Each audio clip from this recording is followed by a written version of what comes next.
Glad you could join me. Today I'm going to be making a pair of Fireside tongs, so not blacksmith tongs, but tongs that I make to sell to people for their open fires, you can then move pieces of wood and bits of coal around in the fire with this pair of tongs. They are influenced by the traditional set of tongs in the end of the tongs that I make. They're a very traditional shape, that sort of U shape and then coming together. And then at the top, not so traditional, I do actually have some handles, so it is a bit more usable than the traditional version. For this pair of tongs, I'm going to be doing one half with the dragon's head on and one half which is going to be plain. They are going to be identical again in their actual shape, other than what is on the end. If you want to see how I've made the dragon's head, I did it in the first video of this mini-series, in which I forge out sort of the finials with the head, and then on the other Fireside tools it has a twist on back here. But for this, it just wants a head coming off the end of the bar.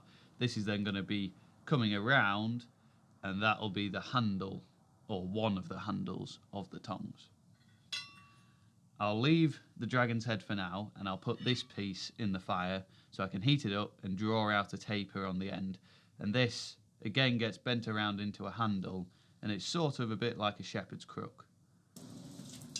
So I'll draw out a taper, half on, half off, over the far edge of the anvil.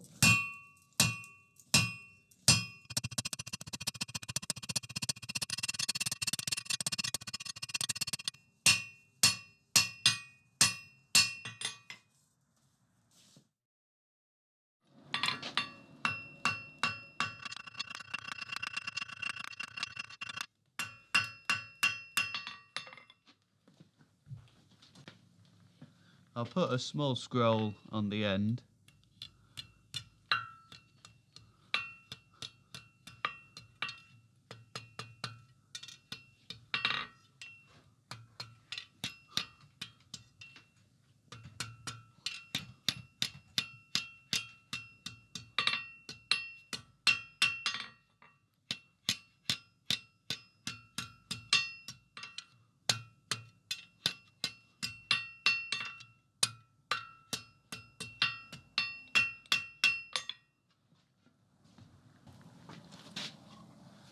And I'll put a bend in this piece of material so I can loop it up into a handle.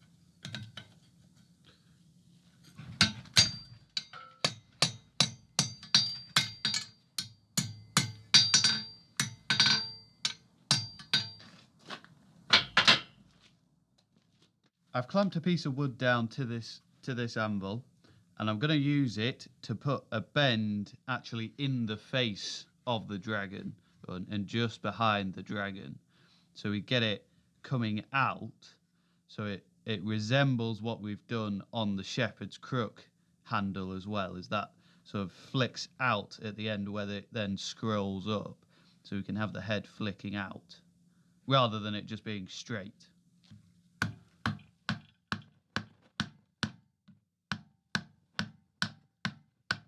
And I'm using a rawhide mallet as well, rather than a normal hammer.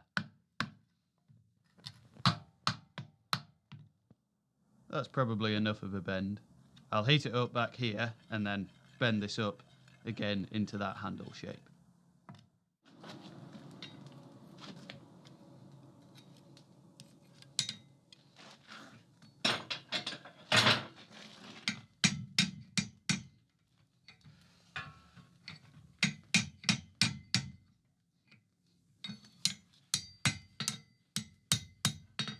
So after the loop, there's a bit of a crank.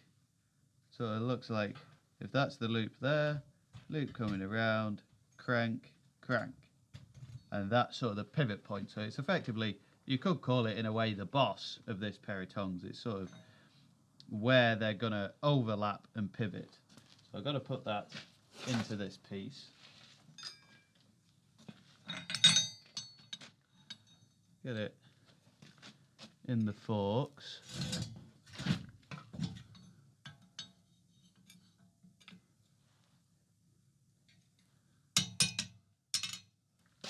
So that's the shape that I'm going for. I just need to do the same to the other piece with the dragon's head on, and then it has like a flat in the middle there where they actually pivot. So I'll put a step down just with a 16mm square bar into there, and that is literally, that's where the hole goes. So in a way, I suppose that is the boss, where this step down is.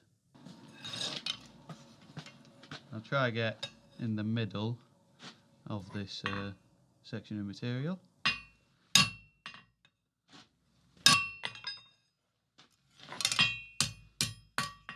I can of course neaten this up later once it's cold with a file, and I will do that to make sure that the tongs are going to be a perfect fit up and actually pivot well together.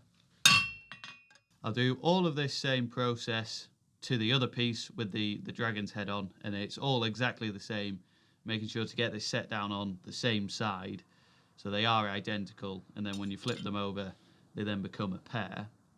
I'll then leave this to cool down and forge out the other end, which is the end that you can pick things up with.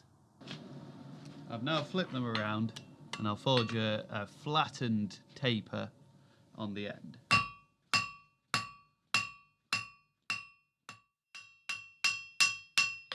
Something like that will do it, just a simple flattened taper, because this on the end is going to be where we're actually contacting on like a log or a piece of coal, whatever you want to move in the fire. I've got to put a shape in the end, which is sort of like a U shape, which is the traditional end to a pair of Fireside tongs. I'll put a backwards bend, or just a bend in the bar.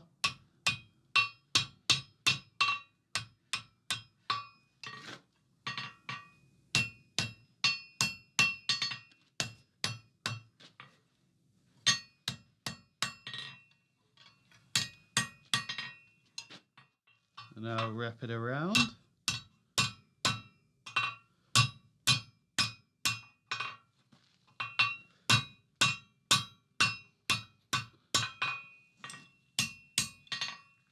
And bend the end out.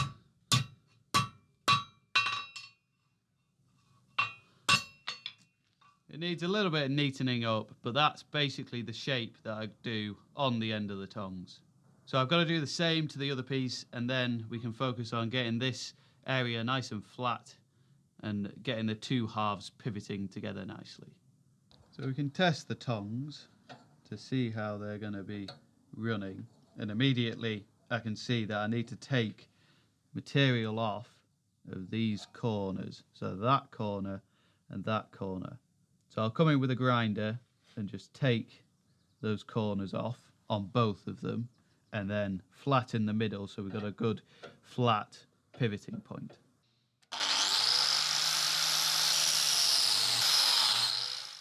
We've got much more movement in the tongs now. I'll take a file and just make sure that they are nice and flat, then drill a hole ready for riveting. We've got a piece of 6mm rod. We can use this as a rivet. Slide it through.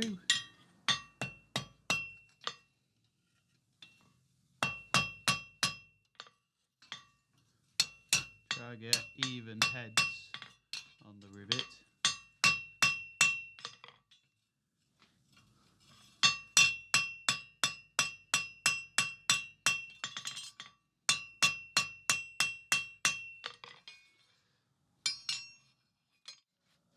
Like the other pieces in this set, I'm doing a hot oil finish on the tongs, which gives them a nice dark look and also prevents rusting as well.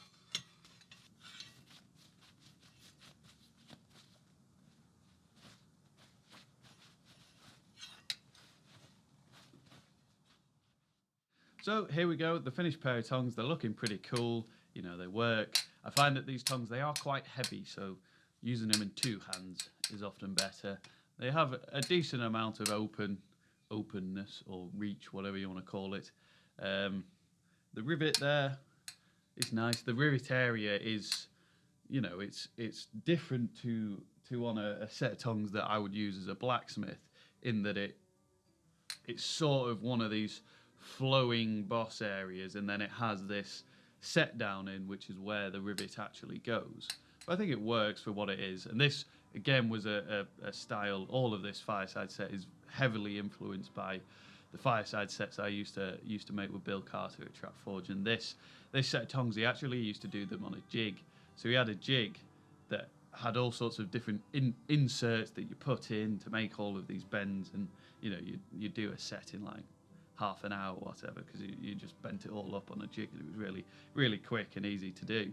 Putting the little head on there, that wasn't something that Bill used to do. I've created that myself. That's influenced off something that I saw Annabelle Bradley do, who was a blacksmith up in Malham, who I did a week's worth of work experience with, I don't know, a few years ago now. But she does a ram's head, and she puts a ram on her tongs. I think sometimes she actually does two, but I think that's adds a bit too much weight to the tongs in a way, and also I don't think it particularly needs it. Just with one animal head there, I think you get the effect, and it now matches the set of the other dragon's heads that I've been forging for this little mini series. Hopefully you're going to stick around to watch the next video, which is going to be the last one, in which I make a stand for the tongs that we made today, but also the poker shovel and brush that I made in the last video. They're all going to go on a stand together, as it's obviously all this set that I've been making. Hopefully you'll enjoy that video, and I hope that you've enjoyed this one. If you do watch that one, I'll see you then.